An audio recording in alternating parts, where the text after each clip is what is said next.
संस्कृत शिक्षण कक्षा 6 हिंदी व्याकरण गरिमा पाठ 9 संज्ञा नाउन। आज हम संज्ञा का अध्ययन कर रहे हैं। सभी विद्यार्थियों का इस वीडियो ट्यूटोरियल में स्वागत है। सबसे पहले संज्ञा की परिभाषा बताइए। संज्ञा किसे कहते हैं? संज्ञा किसी व्यक्ति, वस्तु, प्राणी, स्थान अथवा भाव के नाम का बोध कराने वाले शब्दों को संज्ञा कहते हैं। जैसे राम, मोहन, वानर, रामपुर, पुस्तक, सुंदरता, बचपन आदि। प्रश्न 2, संज्ञा के कितने भेद हैं? संज्ञा के कितने भेद हैं?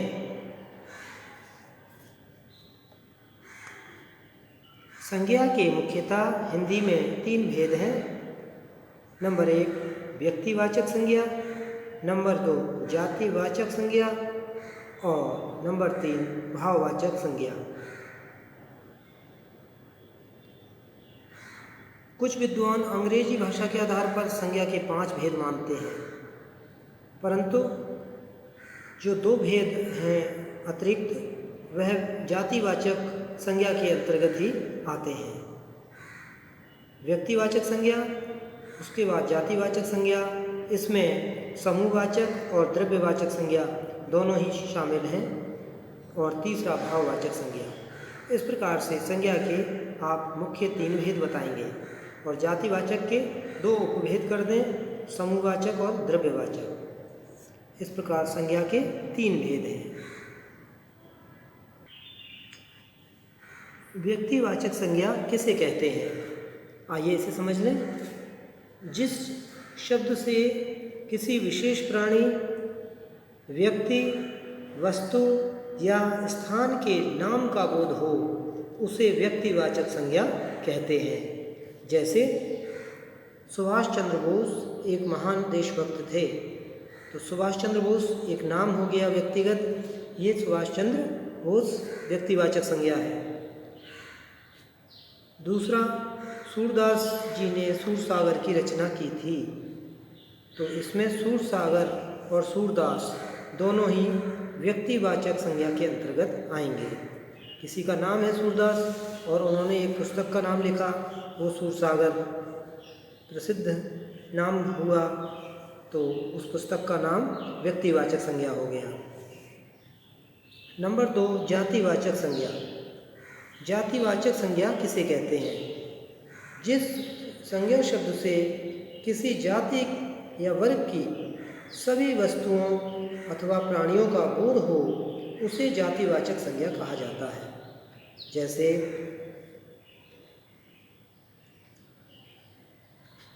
पेड़ पर पक्षी बैठे हैं, तो पेड़ जातिवाचक संज्ञा हो गया, पक्षी जातिवाचक संज्ञा हो गया। किसी पक्षी का नाम विशेष नहीं है तो वह जातिवाचक संज्ञा हो जाएगा। किसी एक विशेष वर्ग के जीव जंतुओं का नाम भी लेंगे तो वह भी जातिवाचक संज्ञा कहलाएगा। जैसे तोते, तो तोते एक पक्षी वर्ग विशेष होता है। कुत्ते एक कुत्ता वर्ग हो गया। विद्यार्थियों का एक वर्ग हो गया, किसी का नाम नहीं लिया गया व्यक्तिगत, तो वह जातिवाचक संज्ञा कहलाएगा। इसी प्रकार से शिक्षक या शिक्षकगण, तो ये सब जातिवाचक संज्ञा के उदाहरण हैं। खरगोश, कछुए, इस प्रकार से ये सब जातिवाचक संज्ञा के अंतर्गत आएंगे। इसके अलावा जैसे कोई गांव, शहर, नगर ये कहा जाए, परंतु नगर का नाम या गांव का नाम नहीं बताया है, तो वह जातिवाचक संज्ञा कहलाएगा। अब आता है तीसरा, भाववाचक संज्ञा। भाववाचक संज्ञा किसे कहते हैं? आइए बच्चों इसे जानते हैं। भाववाचक संज्ञा क्या है?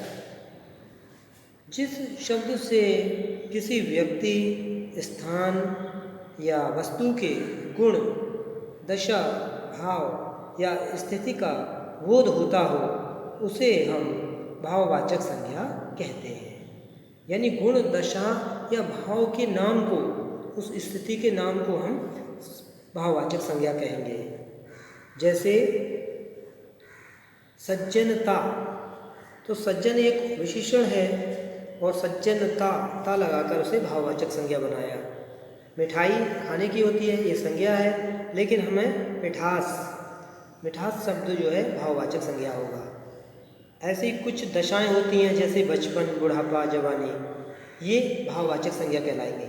ये दशाएं स्वास्थ्य और आयु की दशाएं जो होती हैं, बचपन, शैशव, बुढ़ापा, जवानी, इस प्रकार की जो अवस्थाएं हैं ये भाववाचक संज्ञा कहलाएंगी। तो प्रिय बच्चों, प्रिय विद्यार्थियों, आपने समझ लिया होगा कि संज्ञा किसे कहते हैं और संज्ञा के कितने भेद हैं। 3 भेद हैं, और व्यक्तिवाचक संज्ञा, जातिवाचक संज्ञा, भाववाचक संज्ञा। इन 3 भागों में ही संपूर्ण संज्ञाओं का वर्गीकरण हो जाता है।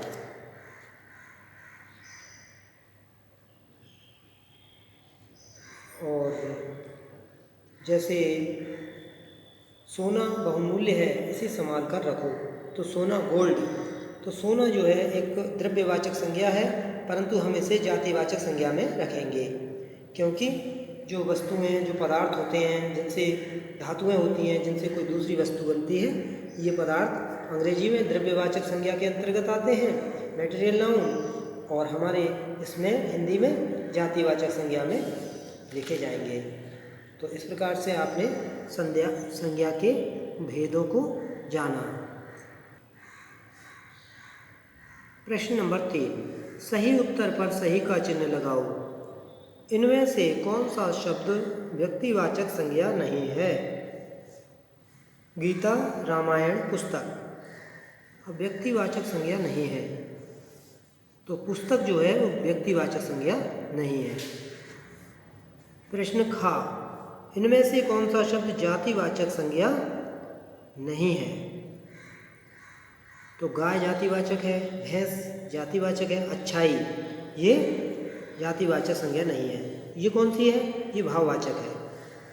प्रश्न ग, इनमें से कौन सा शब्द भाववाचक संज्ञा नहीं है? भाववाचक संज्ञा नहीं है। सुंदरता भाववाचक है, हंसी भाववाचक है, आटा भाववाचक नहीं है। ये क्या कहलाएगा? ये किसी वस्तु को इंगित कर रहा है, तो ये हमारा जातिवाचक में आएगा। प्रश्न 4, निम्नलिखित शब्दों में से उचित शब्द भाववाचक संज्ञा चुनकर उस पर सही का निशान लगाइए। क, इसमें भाववाचक संज्ञा छांटना है। युवा, युवक, यौवन, तो जो दशा है हमारे जीवन काल की, तो वो भाववाचक संज्ञा होगी। युवा, युवक, यौवन, इसमें यौवन पर टिक लगाइए। खा, इसमें भाववाचक छांटिए। बूढ़ा, बुढ़ापा, बूढ़े, तो भाववाचक संज्ञा कौन सी हुई? बुढ़ापा। ये एक दशा है, जीवन की एक दशा है, तो जो जीवन की दशा जो होगी वो भाववाचक संज्ञा होगी। ग, शिशु, शैशव, शिशुओं, भाववाचक संज्ञा है शैशव, अर्थात बाल्यकाल, बचपन, प्रारंभिक बचपन की अवस्था। प्रश्न घ, इसमें भाववाचक संज्ञा बताना है। 3 शब्द हैं, गुरु, गौरव, गुरुवार, तो इसमें भाववाचक शब्द कौन सा है? गौरव।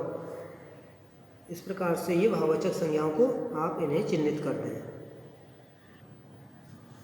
प्रश्न 4 में उआ, अगला खंड देखिए, इसमें भाववाचक संज्ञा बताइए। मानव, मानवीय, मानवता, भाववाचक संज्ञा हुई मानवता, मानवता को टिक करें। च, बच्चा, बचपन, बच्चे, भाववाचक संज्ञा कौन सी है? बचपन। मैंने आपको कई बार बताया है कि जो हमारे जीवन की जो दशाएं होती हैं, शैशव काल, बचपन काल, युवावस्था और वृद्धावस्था, तो ये हमारी भाववाचक संज्ञा कहलाती हैं। जो दशाएं हैं, स्वास्थ्य की, जीवन की, आयु की जो दशाएं हैं, ये हमारी दशा भाववाचक संज्ञा। बचपन भाववाचक संज्ञा होगी, इसे ठीक करें। छा मित्र, सहपाठी, मित्रता। आपको हमने बताया है ता लगाकर भाववाचक संज्ञा बन जाती है। मित्र, मित्रता, तो मित्रता भाववाचक संज्ञा हो गई। ज देव, देवत्व, देवता, तो देवत्व शब्द जो है भाववाचक संज्ञा कहलाएगा। झा शत्रु, शत्रुता, शस्त्र, तो शत्रुता शब्द जो है वो आपका भाववाचक संज्ञा कहलाएगा। समझ में आती है बात? ता लगाकर आप संज्ञा शब्दों से या विशेषण शब्दों से आप भाववाचक संज्ञा बना सकते हैं। जैसे शत्रु, शत्रु शब्द एक विशेषण और शत्रुता ये भाववाचक संज्ञा बन गया। सज्जन, सज्जनता, मानव, मानवता, ये ता लगाकर भाववाचक संज्ञाएं बन जाती हैं। देवत्व, हिंदुत्व, स्त्रीत्व, इस प्रकार के शब्द भाववाचक संज्ञा के अंतर्गत आते हैं। प्रश्न नंबर 5। प्रश्न नंबर 5 में दिए गए शब्दों में से जातिवाचक तथा भाववाचक संज्ञा शब्दों को अलग अलग छांट कर लिखिए। पहला है जातिवाचक संज्ञा। इसमें दिए हुए शब्द हैं आपकी पुस्तक में, गरिमा में। आपको ये प्रश्न देख लें आप, क्रमांक बदल गया है, हमारा क्रमांक 5 है, उसमें क्रमांक और होगा। जातिवाचक संज्ञा में आएगा भाई, कवि, वकील, माता। दूसरा है भाववाचक संज्ञा। इस विभाग में आप जातीयता, मानवता, शत्रुता और बुढ़ापा इन शब्दों को रखेंगे। देखिए इसमें सब में ता लगा हुआ है, ये सब भाववाचक संज्ञाएं बन गई हैं। जातीयता, मानवता, शत्रुता, बुढ़ापा। और जो जातिवाचक संज्ञाएं हैं वो हैं भाई, कवि, वकील और माता। इस प्रकार से आप इन्हें अच्छी तरह समझ लें तो आपको शब्दों को छांटने में कोई भी गलती नहीं होगी। प्रश्न है संज्ञा किसे कहते हैं? उदाहरण सहित लिखिए। संज्ञा, नाउन, किसी व्यक्ति, प्राणी, स्थान, वस्तु, भाव के नाम को बोध कराने वाले शब्द संज्ञा कहलाते हैं। या किसी व्यक्ति, प्राणी, स्थान, वस्तु, भाव के नाम का बोध कराने वाले शब्दों को संज्ञा कहते हैं। जैसे सोहन, गाय, रामपुर, पुस्तक, मिठास, बचपन आदि। इस प्रकार से आप संज्ञा की परिभाषा को शब्दशः कंठस्थ कर लें ताकि बार बार आपको बदल कर ना सुनाना पड़े। सही शब्दावली को कंठस्थ कर लें, समझ लें। प्रश्न 7। भाववाचक संज्ञा किसे कहते हैं? भाववाचक संज्ञा जिस शब्द से किसी व्यक्ति, स्थान या वस्तु के गुण, भाव, दशा या स्थिति का बोध हो उसे भाववाचक संज्ञा कहते हैं। जैसे हरियाली, सुंदरता, मिठास, बचपन, ये शब्द भाववाचक संज्ञा कहलाते हैं। प्रश्न नंबर 8। जातिवाचक और व्यक्तिवाचक संज्ञा में क्या अंतर है? जातिवाचक संज्ञा जिस संज्ञा शब्द से किसी जाति की सभी वस्तुओं या प्राणियों का बोध हो उसे जातिवाचक संज्ञा कहते हैं। जैसे पुस्तक, पक्षी, पेड़, शिक्षक, गाय आदि। ये सब जातिवाचक संज्ञा के उदाहरण हैं। दूसरा है व्यक्तिवाचक संज्ञा। ये व्यक्तिवाचक संज्ञा क्या होती है? जिस संज्ञा शब्द से किसी व्यक्ति विशेष, प्राणी, वस्तु या स्थान का बोध होता हो उसे व्यक्तिवाचक संज्ञा कहते हैं। जैसे सुभाष चंद्र बोस एक महान देशभक्त थे, इसमें सुभाष चंद्र बोस व्यक्तिवाचक संज्ञा हो गया। सूरदास जी ने सूर सागर की रचना की थी, इसमें 2 व्यक्तिवाचक संज्ञाएं हैं। एक तो सूरदास जी, दूसरा उनके द्वारा रचित ग्रंथ सूरसागर, क्योंकि उसका भी कुछ नाम है सूरसागर। तो जो कोई नाम होता है वह व्यक्तिवाचक संज्ञा होती है। जैसे कोई सेतु है, कोई पुल है, ब्रिज है, और उसका कोई नाम रख दिया गया जैसे राम सेतु, तो वो है आपका व्यक्तिवाचक संज्ञा हो गया। और पुल तो कोई भी हो सकता है, तो वह जातिवाचक संज्ञा हो गया। इसी प्रकार से व्यक्तिवाचक और जातिवाचक में आप अंतर पहचान सकते हैं। प्रश्न नंबर 9, संज्ञा के कितने भेद हैं? प्रत्येक के दो दो उदाहरण भी लिखिए। परीक्षा में आप 2 उदाहरण ही लिखें। हमने उत्तर में अधिक उदाहरण दे रखे हैं ताकि आप अपनी सुविधा से कोई से भी उदाहरण अधिक से अधिक याद कर सकें। संज्ञा के कितने भेद हैं? 2 उदाहरण लिखिए। उत्तर, संज्ञा के 3 भेद हैं। नंबर 1 व्यक्तिवाचक संज्ञा, नंबर 2 जातिवाचक संज्ञा, नंबर 3 भाववाचक संज्ञा। जातिवाचक संज्ञा में 2 उपभेद समूहवाचक और द्रव्यवाचक संज्ञा भी लिख सकते हैं। अन्यथा आप 3 नंबर डाल दें, व्यक्तिवाचक, जातिवाचक और भाववाचक, तो भी पर्याप्त रहेगा। प्रत्येक के 2 उदाहरण भी देने हैं। नंबर 1 व्यक्तिवाचक संज्ञा, जैसे राम, रमेश, जावेद, रामपुर, रामायण आदि। दूसरा जातिवाचक संज्ञा के उदाहरण दीजिए। 2 पूछ रहा है, आप 2 लिख देंगे परीक्षा में, जैसे बच्चे, किताब, गांव, गाय, पक्षी। ये सब जातिवाचक संज्ञा के उदाहरण हैं। परीक्षा में केवल 2 ही लिखें। परीक्षा में प्रश्न में जितना पूछा गया है उतना ही कार्य करना है। तीसरा है भाववाचक संज्ञा, जैसे बचपन, बुढ़ापा, मिठास, सत्यता आदि। अब आपका 10वां प्रश्न है, सही कथन के सामने सही और गलत के सामने गलत का चिन्ह लगाइए। व्यक्तिवाचक संज्ञा से किसी भाव या विशेषता का पता चलता है। व्यक्तिवाचक संज्ञा से किसी भाव या विशेषता का पता चलता है? नहीं, गलत। भाववाचक संज्ञा का बहुवचन रूप जातिवाचक होता है या हो जाता है?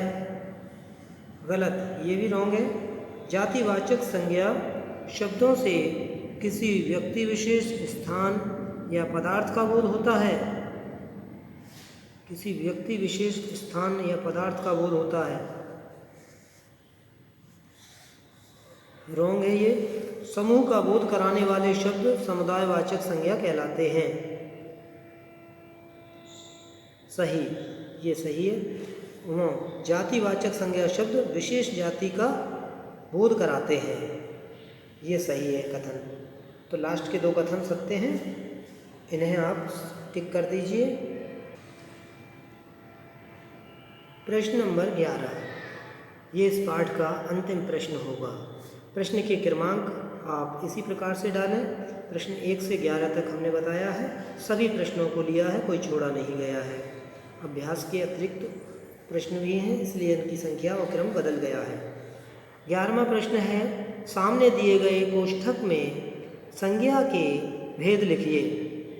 मूर्खता भाववाचक संज्ञा, शिशुत्व भाववाचक संज्ञा, सेना जाति समूहवाचक संज्ञा है, पीतल जातिवाचक पदार्थवाचक है इसमें, देश जातिवाचक संज्ञा है, भगवान जातिवाचक संज्ञा, मेला जातिवाचक संज्ञा, घी जातिवाचक, वरुण देव, ये वरुण देवता का नाम आ गया इसलिए व्यक्तिवाचक संज्ञा, जनता जातिवाचक संज्ञा है। इस प्रकार से संज्ञा पाठ का ये पाठ गरिमा हिंदी व्याकरण से 9वां पाठ संज्ञा पूर्ण हुआ। इस पाठ को आप भली भांति अध्ययन करिए, पुस्तक की सहायता से, पुस्तक से पढ़िए और जो क्वेश्चन आंसर लिखाए गए हैं उन्हें ठीक से समझिए और अध्ययन कीजिए, तो आप संज्ञा को अच्छी तरह से समझकर और दूसरों को भी बता सकते हैं, संज्ञा और उसके भेद पहचान सकते हैं। धन्यवाद।